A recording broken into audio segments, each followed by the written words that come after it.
Hey leaders, welcome to the first episode of 2024 on the Living Leaders podcast. I cannot think of a better guest to be kicking off this year with other than Jennifer Redden. Jennifer is a quantum leadership mentor, and she is working with executives, founders, leaders to uncover their unique leadership. Jennifer brings an amazing holistic approach to how she thinks about leadership, taking the whole person and their whole well-being into mind. She was a respiratory therapist for 17 years, so she understands embodiment, how to use the breath, how to navigate our nervous system more than most people. Jenn and I met on Instagram, of all places, and one of the first pieces of content that I saw of hers was all about creating energetic harmony. I loved that she was talking about energy because I do think that as leaders, we are energy managers. Jenn helps her clients to understand their unique energetic signature as a leader, as well as develop a harmonious infrastructure.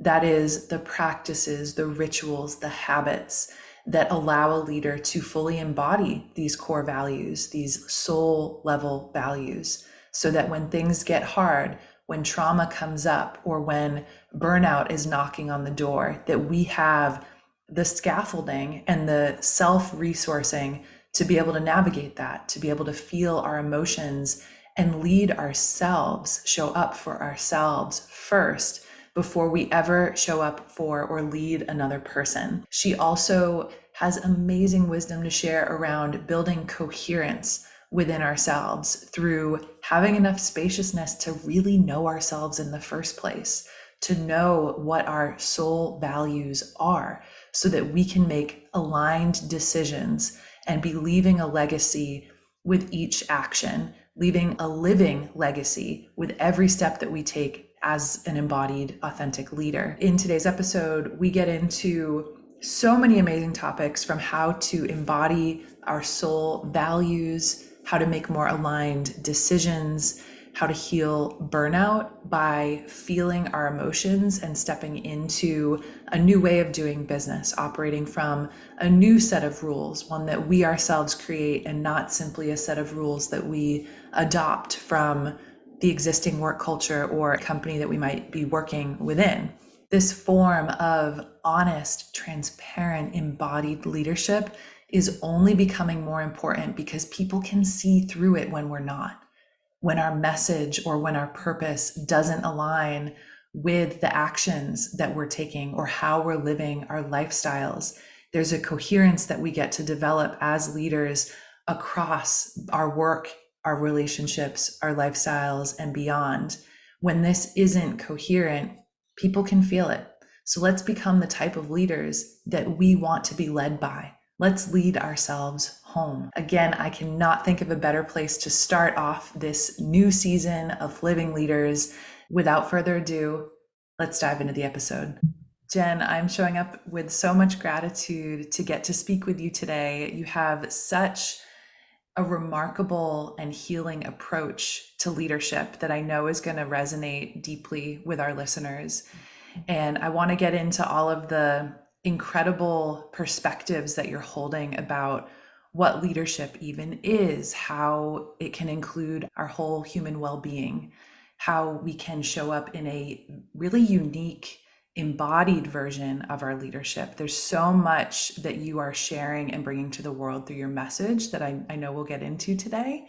But I wanted to start with, at a high level, what is leadership to you? How are you defining leadership these days, and why? Because I sense that we're in an evolution, and I would love to get your perspective on how you're even defining leadership.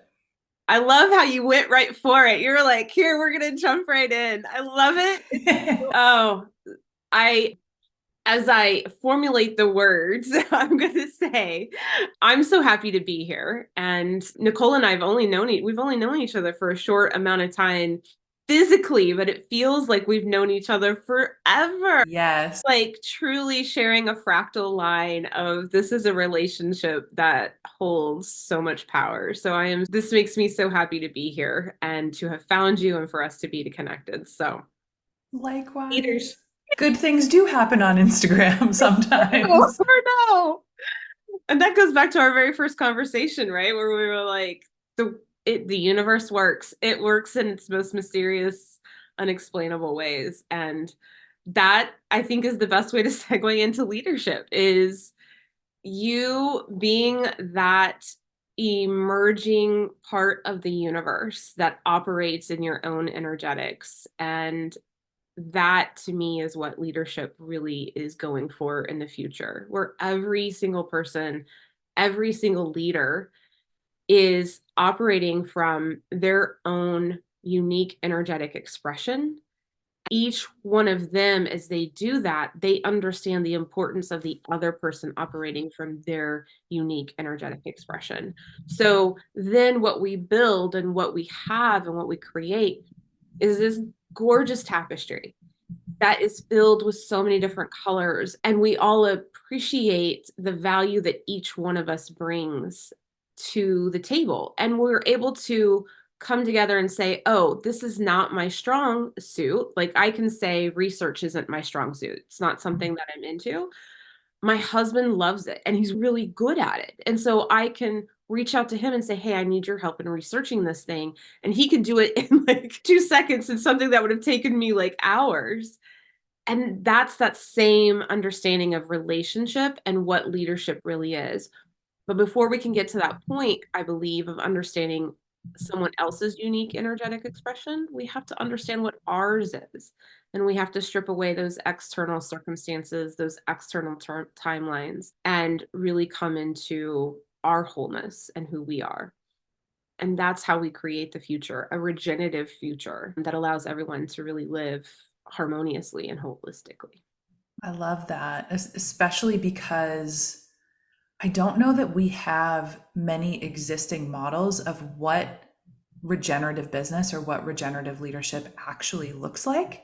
You know, when I think about business school and the modeling that I witnessed, the embodiment of leadership that I saw growing up or on TV or through business school, it is very different than the leadership style that feels right in my own body when I think about the moments when I feel most aligned as a leader, as a business owner, you know, wherever I'm showing up as my authentic self. And I think without that external model, there really is this deep inner process of discovery, as you're saying. And I'm wondering, when it comes to identifying those unique gifts and really understanding our unique energetic signature or leadership blueprint, there are so many beautiful names we could give this. What have you seen work well on the journey to discovering what our unique gifts and what our energetic blueprint even is? Are there tools out there? Are there practices that you've seen work?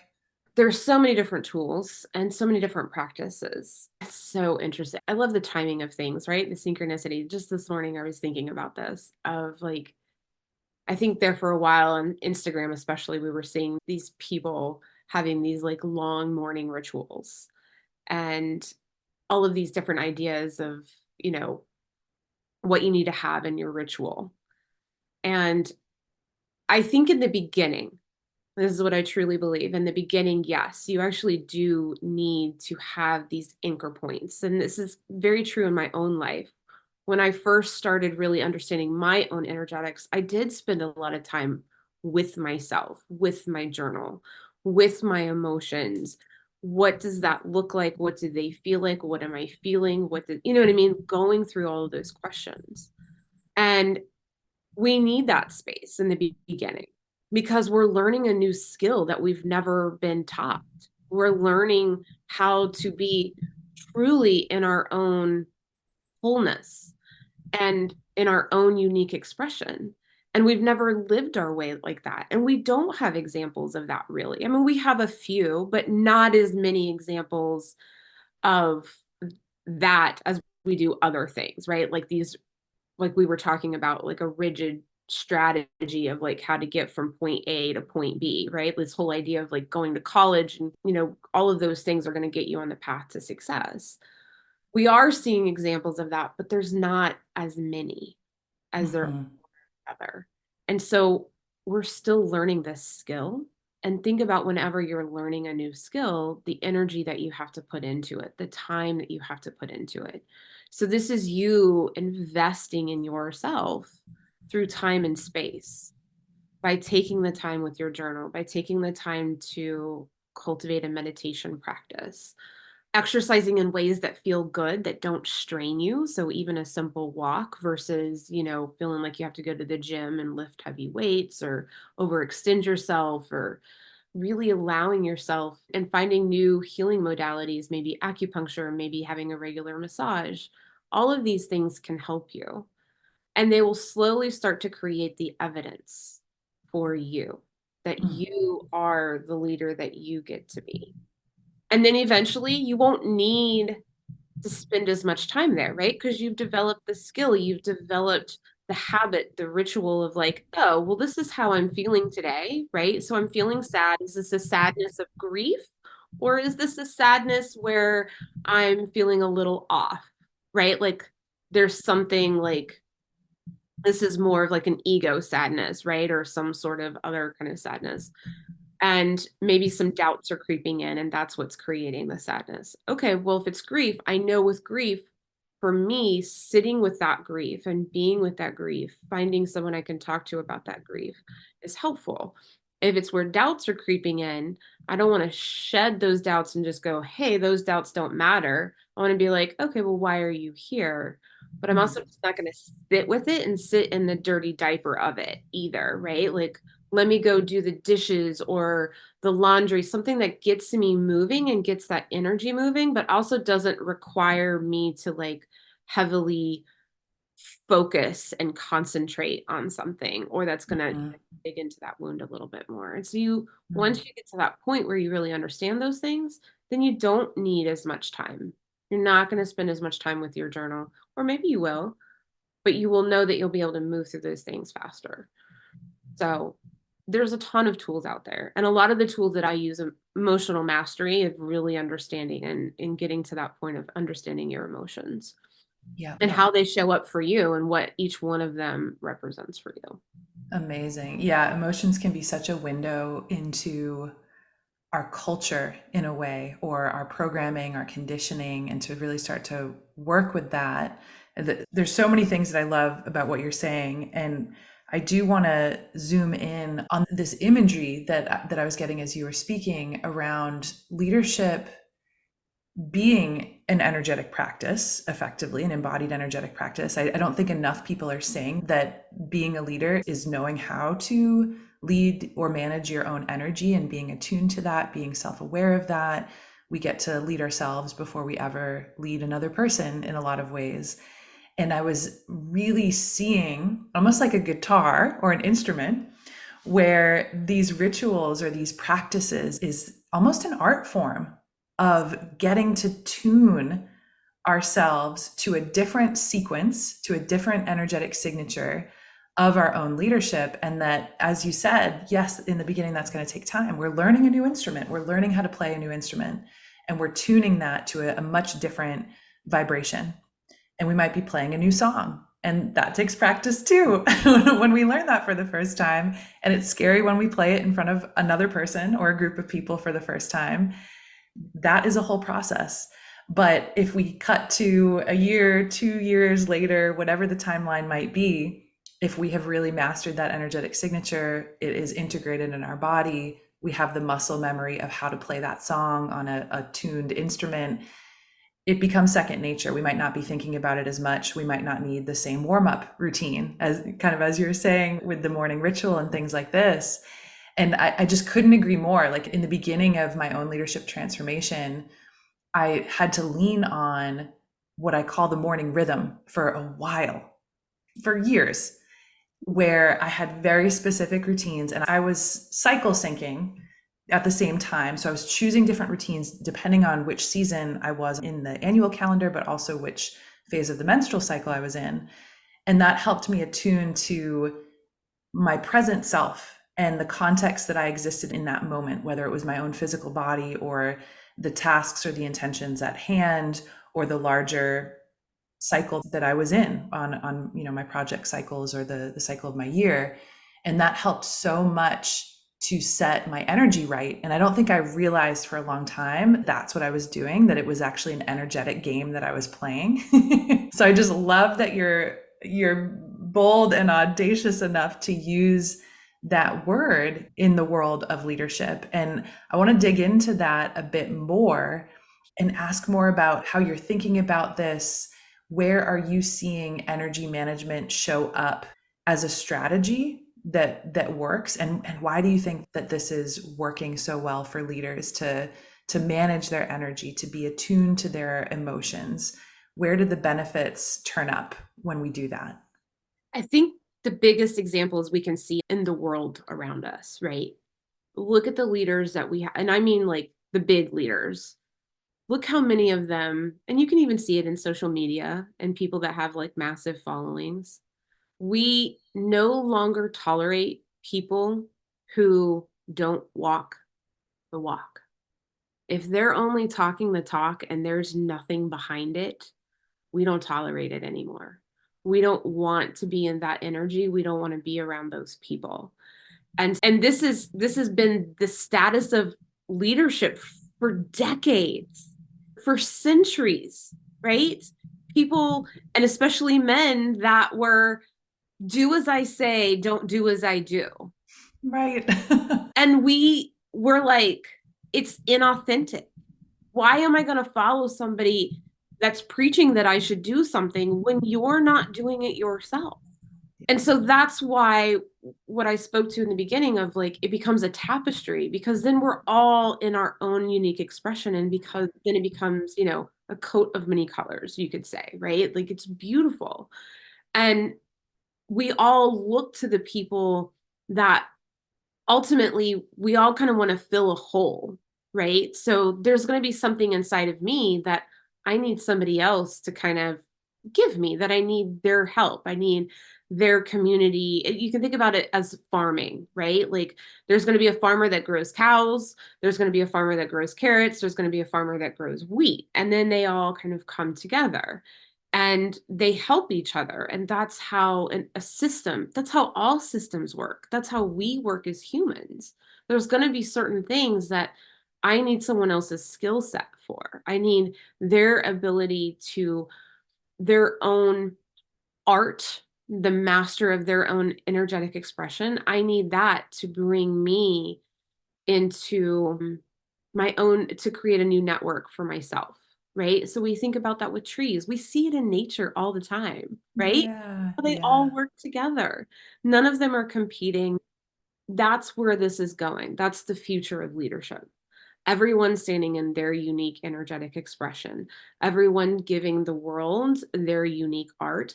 And it's not just about living it, it's also being able to articulate it and you knowing it so you can stand and say, hey, I'm really good at this, or hey, I need some help with this one thing, right? Or I want to bring in my community to help me with this particular thing, or a team. And when we look at leadership from a regenerative perspective, that's it. We follow the cues of nature and we see how the birds and the cows and the dirt and the grass and the worms, all of it comes together and it's not separate. They all utilize each other. And I don't even know what your question was. I've gone off on a whole thing that I don't even remember where we started, It but was perfect. that, I that's trust it's where we were meant to go. yeah, that's how I that's the future. And that's why we have to create that evidence for ourselves. And we do Mhm. it like your work with cycle syncing. That's a beautiful example of coming into a relationship with nature and something that's regenerative that will continue to grow and build from there, and teaching other people how to do that is a beautiful gift. That's a beautiful example. Yeah, the way that you're painting the future, I'm so hopeful for this, to be honest, because moving into patterns that are more nature based feel incredibly healing to me from a cultural perspective, because I think we've been, and this turns up, we talk about this a lot in our executive education and the graduate level courses that we teach at Harvard on sustainability leadership in particular. We look at biomimicry, we look to nature as a mentor and as a model to learn from.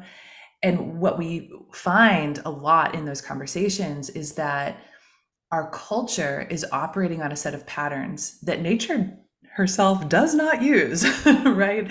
Nature is not overprivileging hierarchical systems or, as you said, competition. It has much more cooperative ecosystem based relationships. So I'm feeling in this conversation, I mean, we've beautifully touched on this idea of energetics and creating an energetic signature or a unique song that we get to sing and offer into the collective, as well as form new relationships to just about everything, including our own bodies.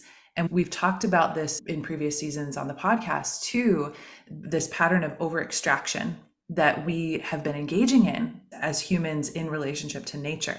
Over extracting, taking beyond the planetary limits of nature. We have been doing this same thing in our own bodies through overwork, through overextending beyond our own physical, emotional, and mental limits in the name of productivity or profit or anything else.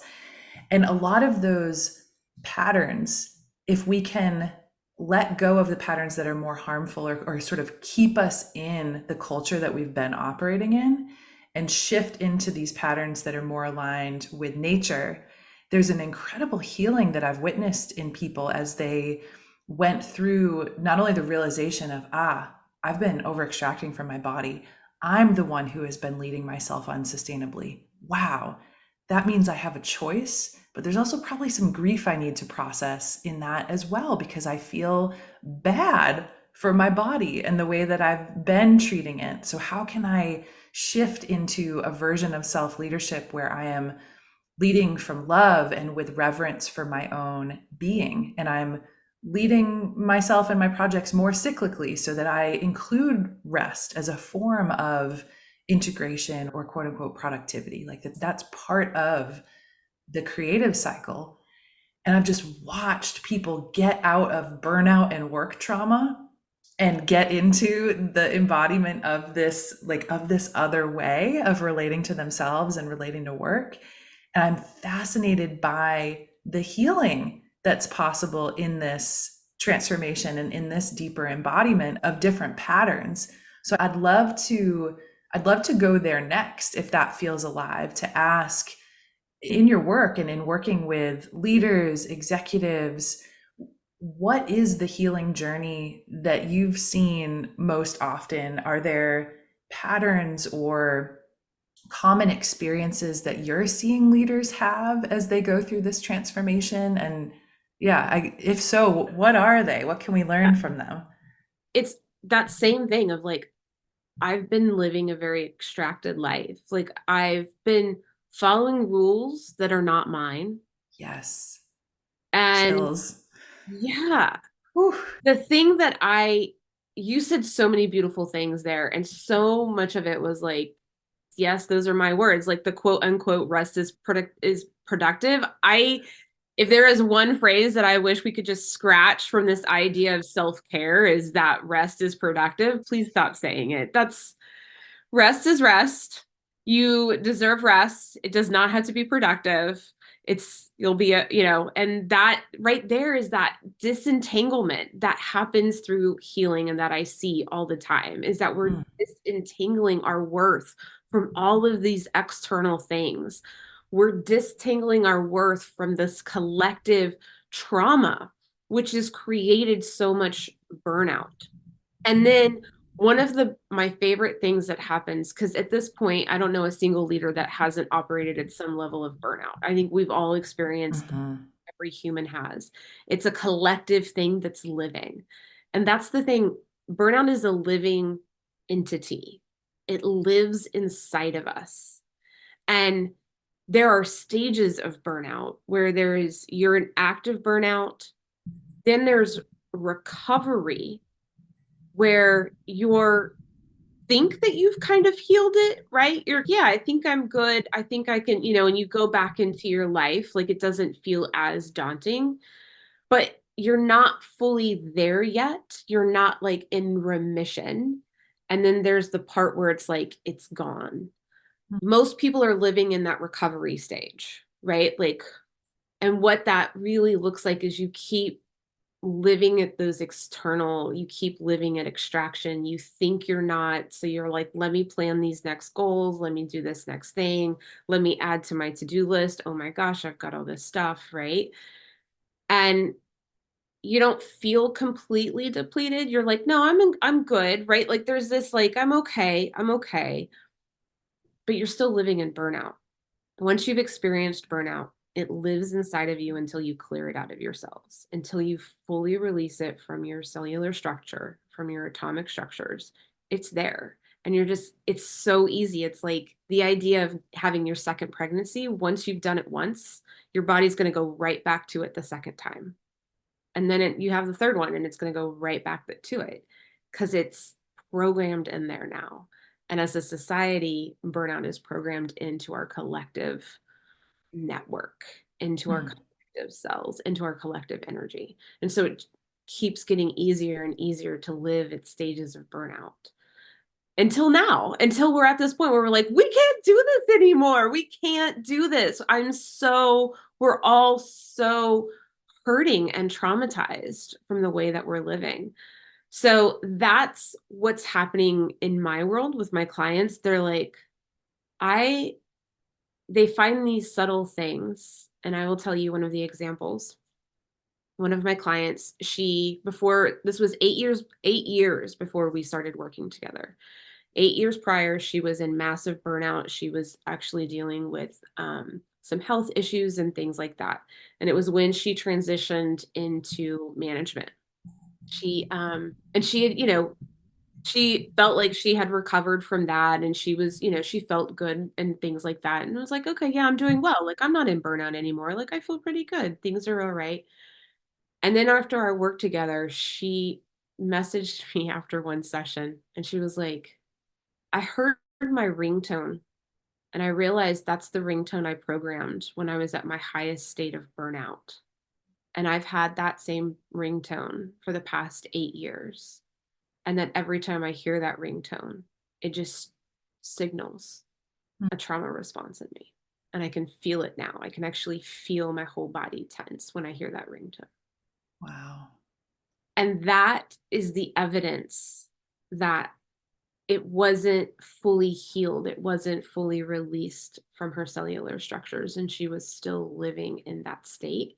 And it's really hard to be in your energetic expression when you're still living by someone else's rules and still living in that burnout state unconsciously.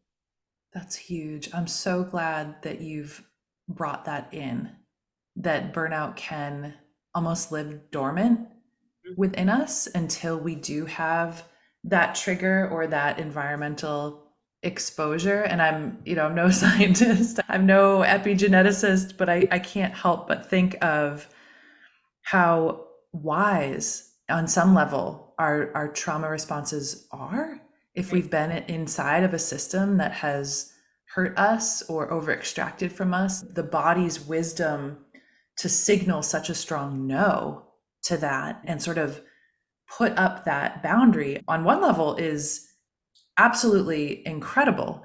Right. But on another, to your point, if we are ready to move beyond these systems that are hurting us and we want to start creating new ones that are more regenerative, if those triggers still exist, I can't help but feel kind of like what you said of it's hard to get in the right energetic signature if we still have this living in our cells. It's if that trigger comes up, it's almost like an energetic drain is kind of what I'm hearing in what you're saying. If there's an energetic leak Mhm. that could at any moment turn up and put us back in the old programming or back in the old body state that was harmful, where our cells weren't in a state where they were repairing themselves. And so it's almost like epigenetically, we've turned on these genes and this wisdom to help us survive in that context. But if we're no longer in it, yeah, to your point, how do we let that go? Because I was burnt out for probably 8 years, was in an active state of recovery on that. And I know that even with all of my work and all of the supporting other women, especially to recover from burnout through practices like cycle syncing or more nature aligned business operational design, there's so many strategies that have worked for me. And I know that there's still some residual from that time.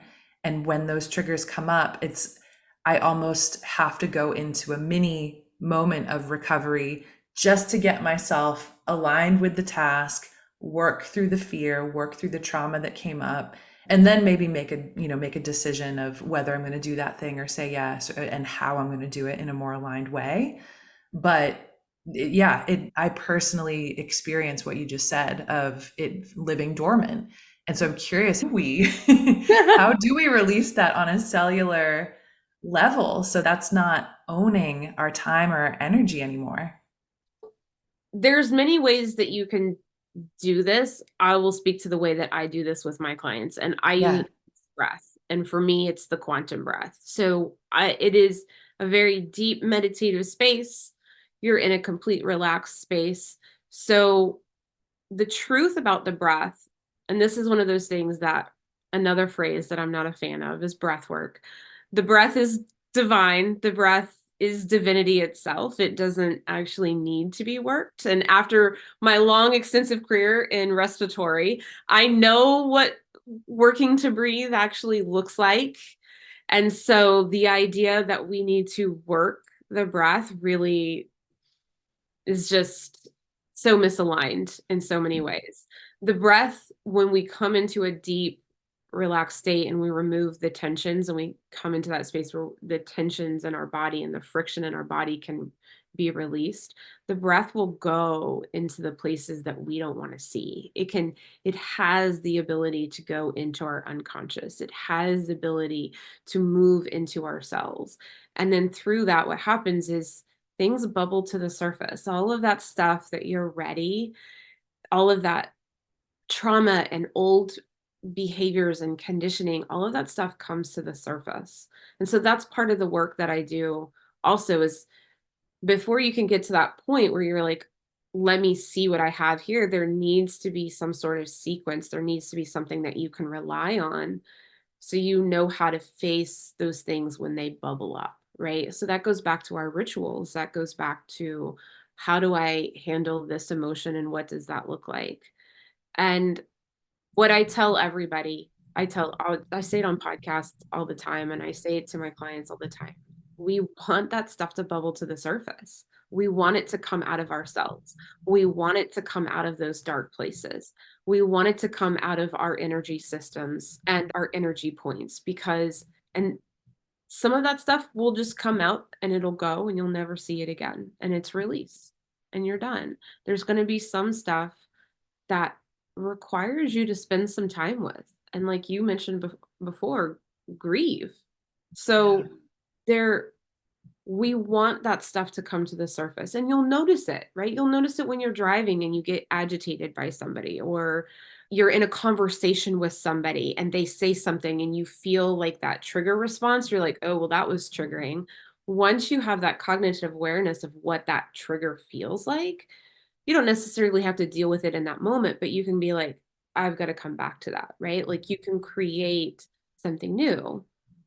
Well, we want these things in our life. And that's how we cultivate a capacity, hold our energetic expression. It's how we cultivate a capacity and increase our capacity to lead ourselves and lead others. And in my world, capacity is everything because it's what we want, right? Burnout takes our capacity and it shrinks it. It fills it to the point that you can't move, you can't function. Hmm. Yeah. With when we start going through healing burnout, like true healing burnout and removing it from ourselves, we need to clean that stuff up. There's no more pushing it aside or pushing it down or letting it be there. We want it to be there and we want to have the courage to face it and see it for what it is. Feels so important because I think you can design even the most robust, aligned system for yourself, or have the rituals in your back pocket. But if we're not actually letting ourselves feel the thing or love it on the way out, I almost think of it as off gassing, or it's sort of kind of like excreting toxicity in a way. Like you're really letting that toxicity from the previous culture go. Yeah. And that is a process. And if you think about the culture, the work culture that sort of got us into this mess in the first place, it wasn't a safe space for emotional processing. In fact, we were conditioned to leave your personal life at the door, and all of your personal relationships Right. sit below this one on a hierarchy, and you deal with that in the very limited time and space that you have left, if you have any at all. There's no safety to feel any of this in the moment, and so no wonder it gets stuffed down so deeply that we can't even see it anymore. So I love what you're saying of, we want it to surface, we want to give it the time and the space to sort of off gas or release and witness it on the way out. Because I find a lot of these emotions, if I see it, if I acknowledge it, if I forgive it or love it, that's all it wanted the whole time anyway, in a lot of the cases. So it takes the time that it takes. But I find that the more I do it and get into these rituals, as you're saying, the easier it becomes. It's never easy. Massive disclaimer. Yes, I'm less Hey, afraid we of think it. it's going to be like you're going to find effortless ease, but the reality is, especially in the beginning period when you're learning to play the guitar, it's like you're exhausted from doing the work. Well, yeah, you're learning something new. Right, right. I think about what you're saying. The only thing that kept coming to my brain is there's a reason why we have a generation that's called the silent generation. And when we think about the work that you are doing, that I am doing, that the leaders that we're working with are doing, we're also not just healing our stuff, we're healing the silent generation stuff and the generation before. Yeah. And so it can feel daunting when you're like, the idea that, I rise, you rise is very true. And it can feel very daunting to think that you have to take this on for humanity, right? And even as a leader, we sometimes feel that responsibility, right? We feel that responsibility. Oh my gosh, like I'm a leader. I've got to move through my stuff quickly because I've got to get to the lesson so then I can share the lesson, or so that I can move these other leaders ahead and be the leader that these people need, right? So we can get into this weird paradox of like, Mm-hmm. got to move through this. And it can feel really daunting in those moments. And this is why it's important to come back to yourself. And this is why we talk about self leadership comes first. Lead yourself first through it. Allow yourself the space. And I tell everyone one of my soul values is spaciousness. So I always talk about space. I know it's not for everyone, but for me, like the answer to literally everything for me is like, do I need to take some space, right? Yes, I need to take some space with this. So I'm with you. no, I'm always going to say, like, give yourself some space, move through it. Don't try to rush through whatever you're going through to find some end result or hit some milestone, or so you can, have the lesson. Part of the lesson is be where you are right now, honor what's coming up for yourself right now, and trust that whatever you need will be there when it's ready. Yeah. I feel so strongly in that it kind of goes back to what you were saying about planning doesn't work, Right. and how, gosh, and I've been thinking about this so much lately, of how we get to practice leadership across all of these scales of, with ourselves, within our families, within our community, our teams, our companies, and so on, right? Our planet. And it's so beautiful to sort of think about that fractal, which is a pattern we see in nature. It's sort of resonates with this idea that we exist in a holographic universe as well, that there are kind of all these holograms.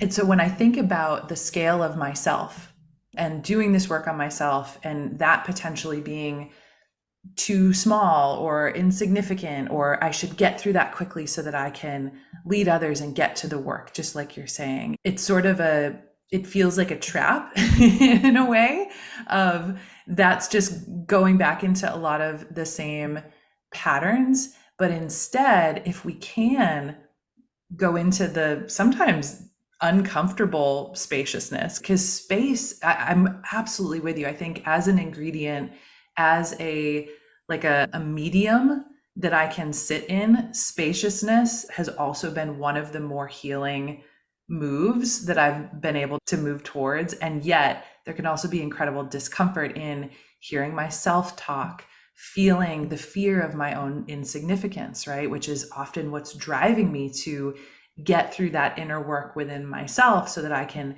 get to the thing that's going to give me the self-worth that I'm outsourcing externally. And if we just sit in the stillness and the spaciousness, all of that comes to the surface as well. And it might not feel productive. I might not be making money during that time, or at least my logic brain doesn't think I am. And yet, being in that healing and leading relationship with myself prepares me to be with change, to be with discomfort and difficulty, to be with the emergent quality of anything, because planning doesn't work. It's always emerging and revealing itself. There's always something unexpected. Emotions are going to exist along the journey because we're human. So if I can be with myself in all of that complexity and all of that dynamism that exists just in one person, it's like, of course, that exists in our group dynamics as well, and in our teams or our families. So I'm really seeing what you're saying as a practice ground as well, to be able to practice the stillness, being with emergence, relating to change in a way that is loving, where I don't have to bulldoze it. It's safe to be with it. So I'm like really cultivating that inner culture of psychological safety to be with what is. And again, this isn't something, that we're taught in business school. And yet I think a lot of the times it can actually be the more efficient path, because on the other side of that stillness and moving through all of this, I typically find more clarity and more more clarity on the vision, more clarity on the purpose, coherence and alignment within myself, within all of my relations. And ironically, I actually get there, quote unquote, there, wherever there is, I get there faster by moving through all of this rather than hyper productively and through this false illusion of control, like trying to get around all of this like to the end bulldozing destination. it. Yeah. Yeah. Yeah. So I'm so resonating with what you're saying of like letting the planning go, being with the emergence. I think this is a new skill set that I wish was taught in business schools, and that I wish I knew sooner in this journey. Yeah. So I guess, yeah, I'll just so much resonance in what you're saying. I think these are the principles that we're getting to, that we want to be teaching our children. Yes. Not just when we get to be young adults, but when we're children. And so this is where I get super excited when I start talking about legacy. For so Mm, long, we've been talking about change makers, and we want change makers and the emerging change makers. But here's the reality: change is happening whether we make it happen or don't make it happen. It's happening, right. right? We live within a universe that lives within cycles. So change is always happening. You can see it. You can see it in the energetic expression that is coming through us. So we don't need change makers. We need those that are willing to build a legacy. And we Mm, want those that are willing to build a legacy that don't have to see the results of that happen right now, because legacy building is generations down the road. It is you may never see the results of the work that you and I are doing right now. We may never get to that point where we don't see big hospital systems. We see small clinics that house an MD, an acupuncturist, an energy specialist, a therapist, all of these things, sound healing. We may never see that in our lifetime. That doesn't mean it's not possible. And goes back to that idea that it's daunting, right? It can feel daunting if you think about it in that big spectrum. You can have that vision and then be like, I know that I can make the change for that today with how I treat myself, with how I honor myself, with how harmoniously I show up in who I am and the work that I do, and ensuring that I'm leading with my soul values and that I'm living my life that way. And that is how we get to that future vision. It is not through strategic planning. It's not possible if we keep doing that. That doesn't mean you don't have plans, right? Or you don't say you're going to do something.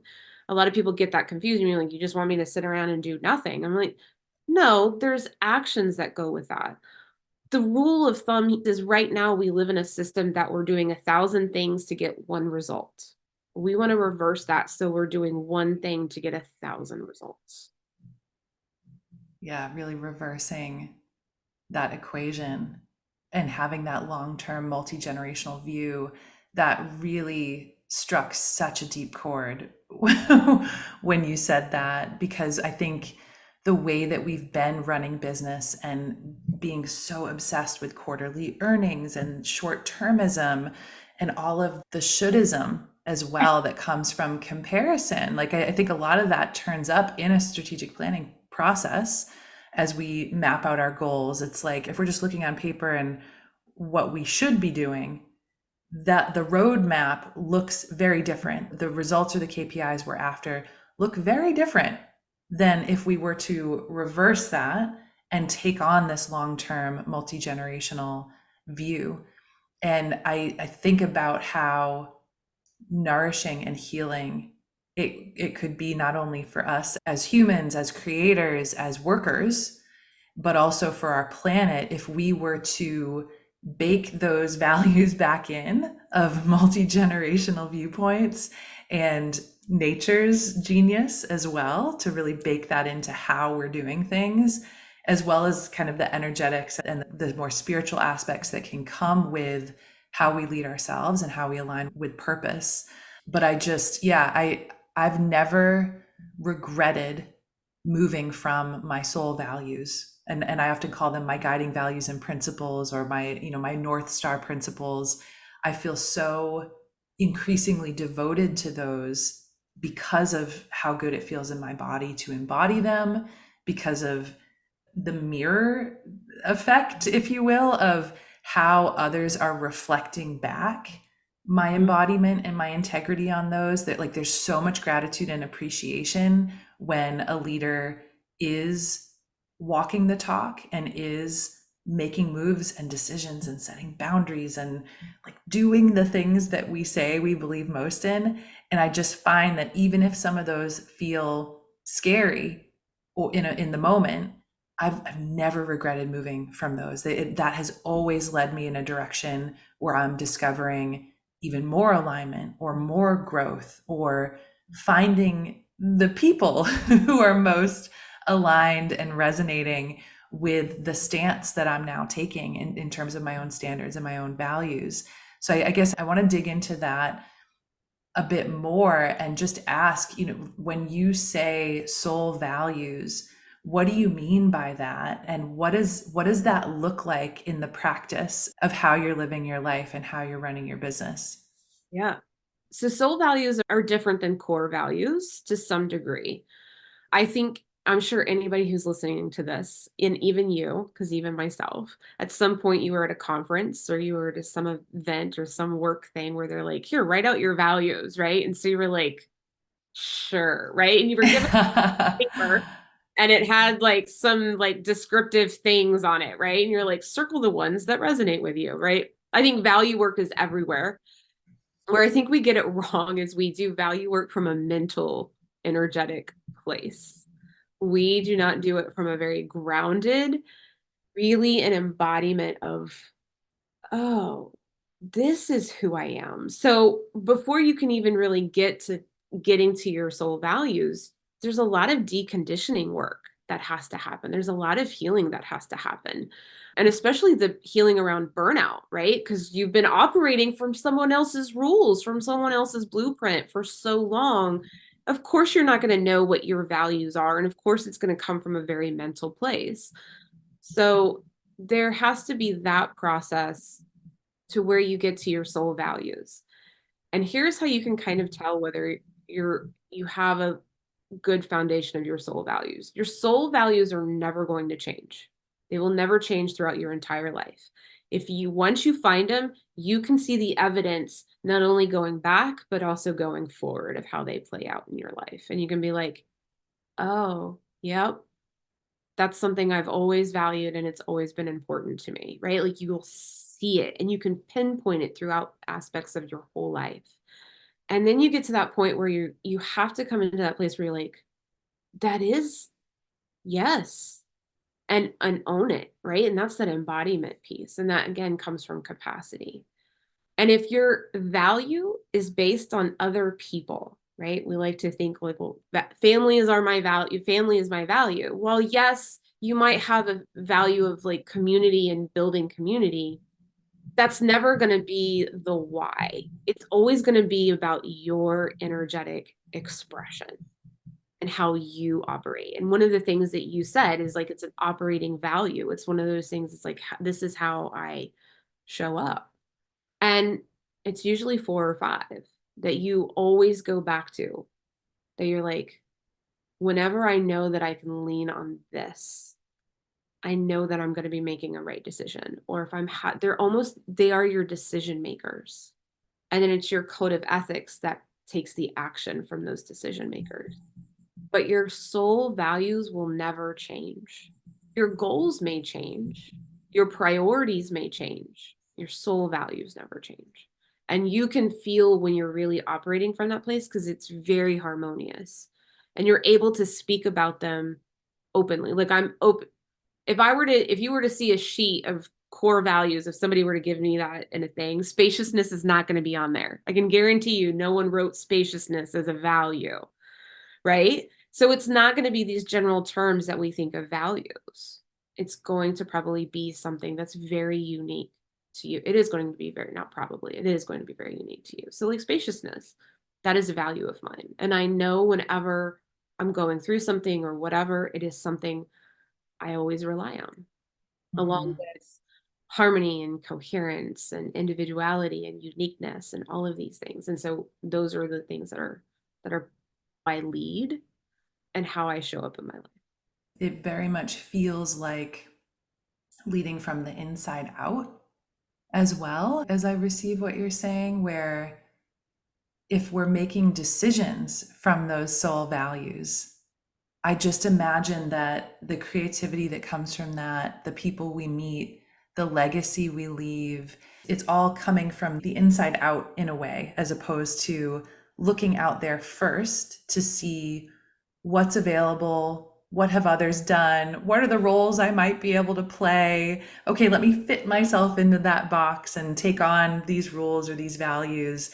And as you said, that deconditioning or deprogramming process feels so important to even be able to see what that operating system is within. And I know that you talk in your content and in your work, you talk about leadership almost as a system as well. And so as we sort of wind down here in our time together, I want to maybe land in just getting into that a little bit more of if leadership is a system of whole humanness or whole well-being, and we through how we show up are leaving and leading, I guess, a legacy moment to moment.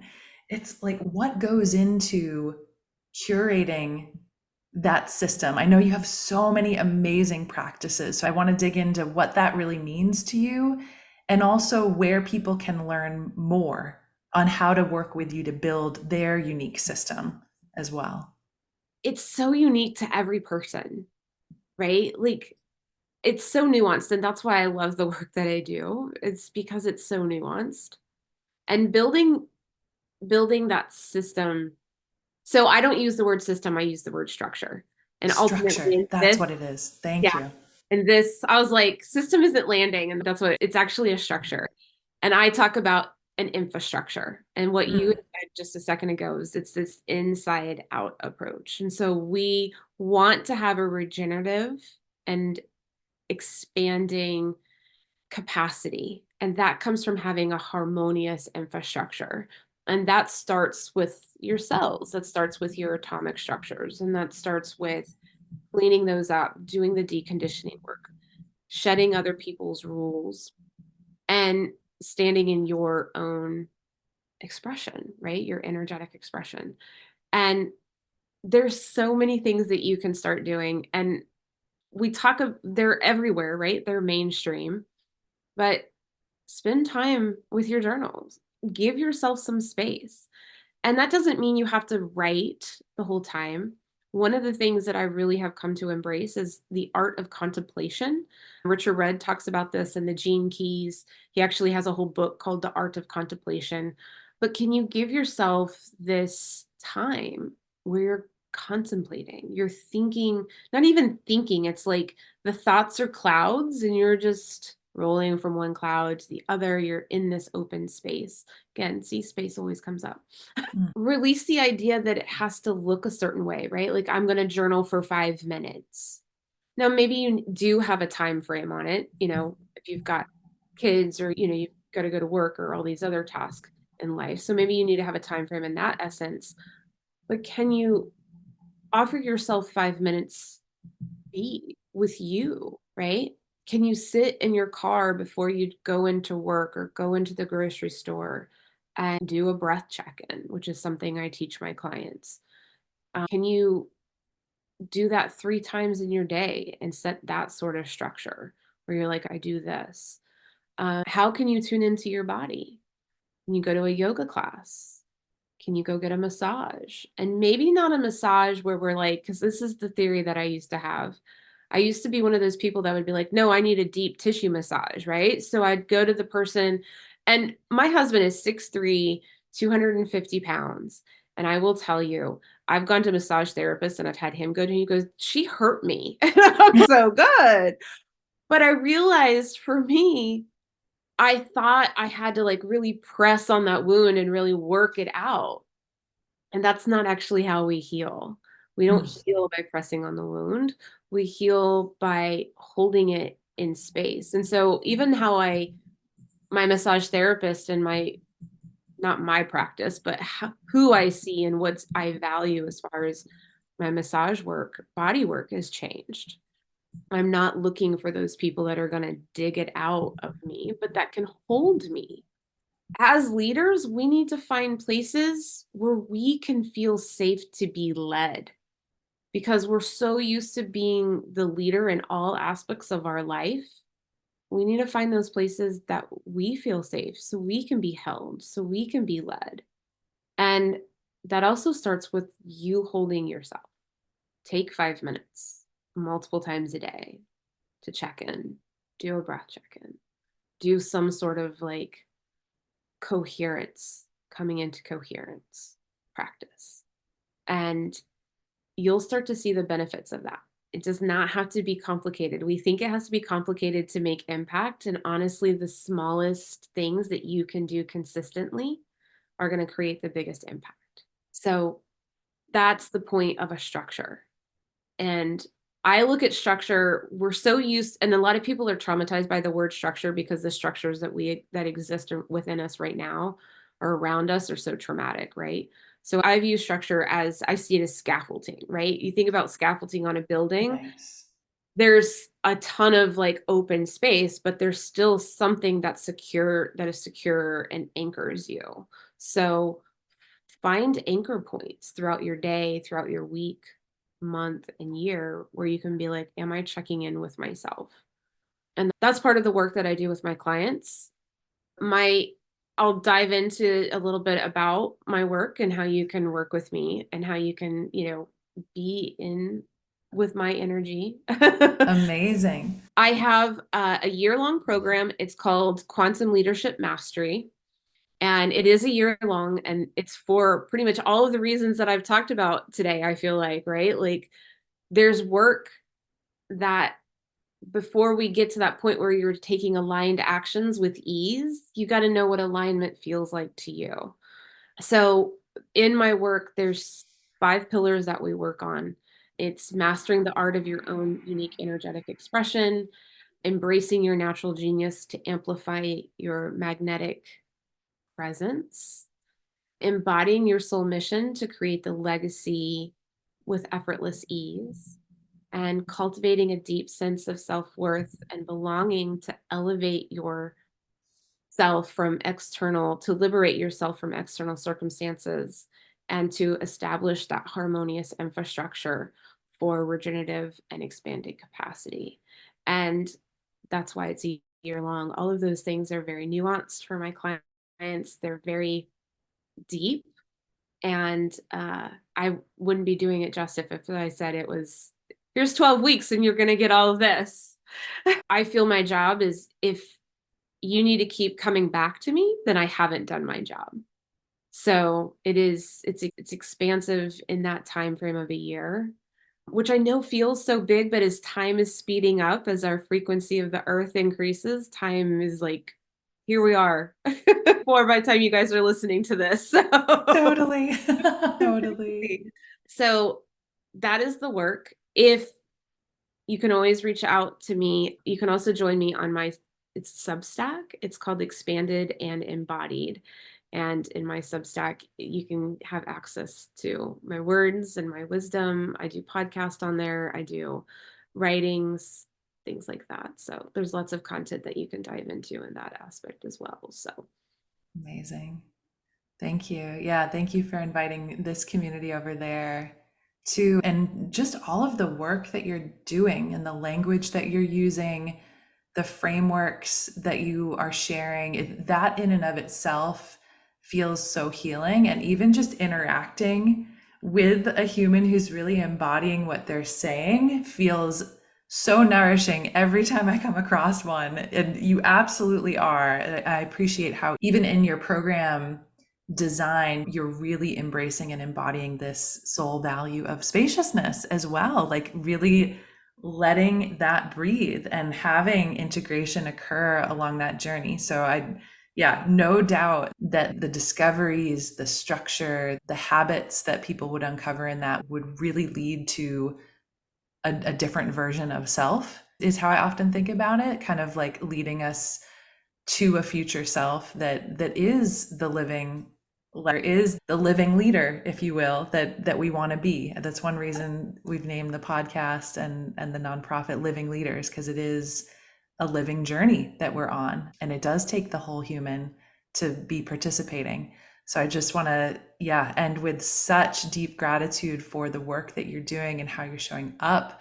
I'm so grateful to have crossed paths with you. I know that I'll be coming to hang out in your community as well, and I can't wait. Jenn, thank you so much for being on the show today. This has been, I'm going to be thinking about this for days, if not weeks to come. Hey, you have some time to do that, right? Because you've got some stuff, right? So. Yes, exactly. Yeah, I'll be integrating in the spaciousness too. I always love our conversations. I really do. It's something that like I said, we've only met, and really this is like our second conversation, but I feel we've had more than one, right? Like this is like we've been in a couple of lifetimes together, I'm pretty sure. Yeah, definitely feeling that. Yeah, this is certainly just the beginning. Yeah, and I can't wait to have you come over to Expanded and Embodied, and I think we've got a couple of things coming up for you to share. So yeah, a lot of fun. Amazing. Jenn, thank you so much. And listeners, thanks for tuning in to another episode of Living Leaders.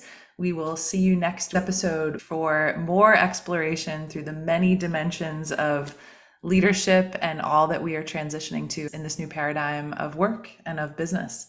So thank you, and we'll see you next time.